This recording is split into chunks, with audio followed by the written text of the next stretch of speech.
may be seated. Austin, come and share your giving story.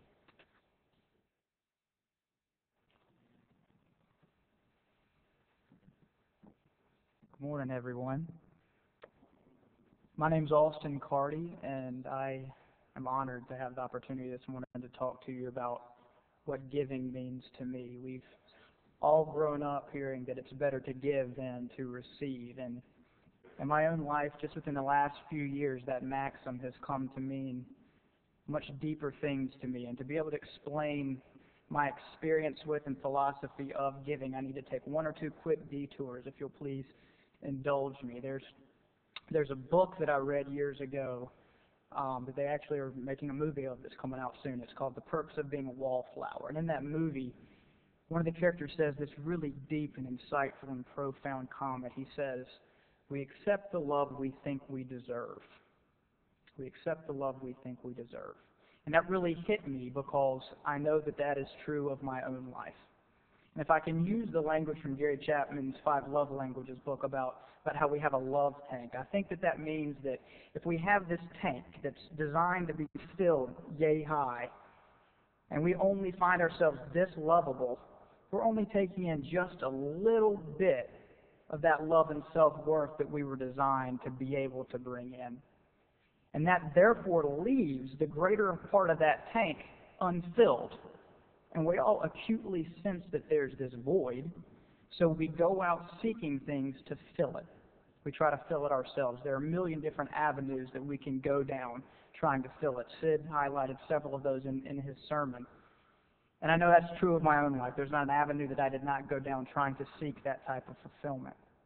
And it makes sense that as a human being to try to do that for ourselves. But what I've found, and this ties back into my story of giving, is that in trying to seek to fill that tank for ourselves, what we're really doing unconsciously is proving to ourselves that we're really selfish. And it causes that love tank and that feeling of worthiness of love to even decrease as opposed to increase.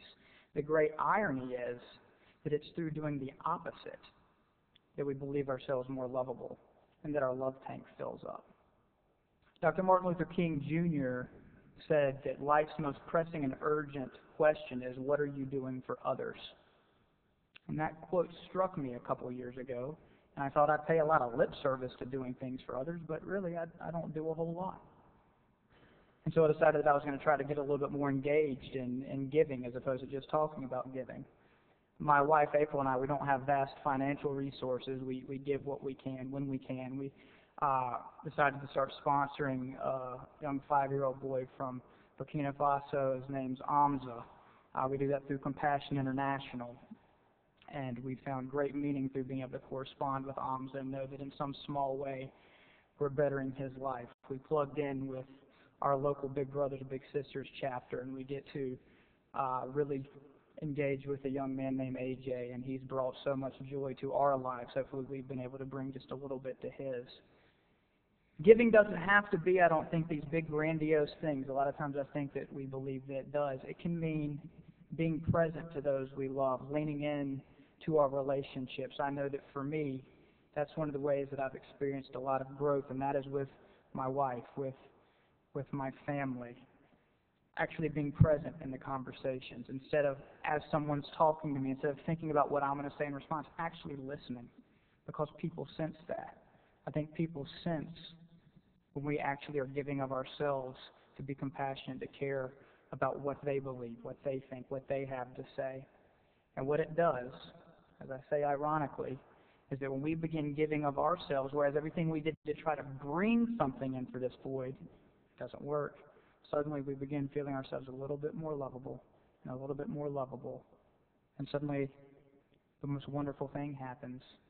We find ourselves a little bit more worthy of love, and it enables us to be able to fully understand why it is that God does love us and to be able to have a deeper Christian sense of love. I didn't plan it this way. I didn't mean to reference one of the verses that Sid referenced. It just happened. In John 13:34, Jesus says, I give you a new commandment that you love one another.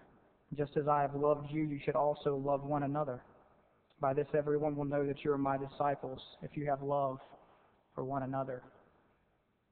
He says, love one another, but then he puts that adverbial phrase on there, as I have loved you. And as Sid pointed out, that's unconditionally. A lot of times we put conditions, I think, on love, but he says unconditionally. I think, as evidenced from my own life, when I've allowed myself to unconditionally love and care for others, two wonderful things happen.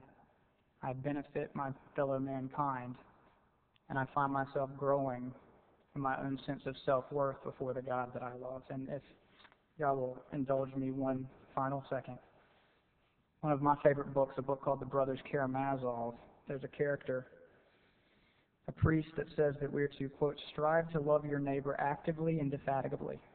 And as far as you advance in love, you will grow surer of the reality of God and of the immortality of your soul. If you attain to perfect self-forgetfulness in the love of your neighbor, then you will believe without doubt, and no doubt can possibly enter your soul. This has been tried. This is certain. I dare say that Tony Campolo, after he breathed self-worth into Agnes's life, walked out that night feeling a little bit more loved and a little bit more self-worth in his own life too, because they go hand in hand. The more we give unconditionally of ourselves, the more we benefit mankind, and the more we grow in our understanding of how loved we are in God's eyes. And that's my story, and I appreciate your listening to me.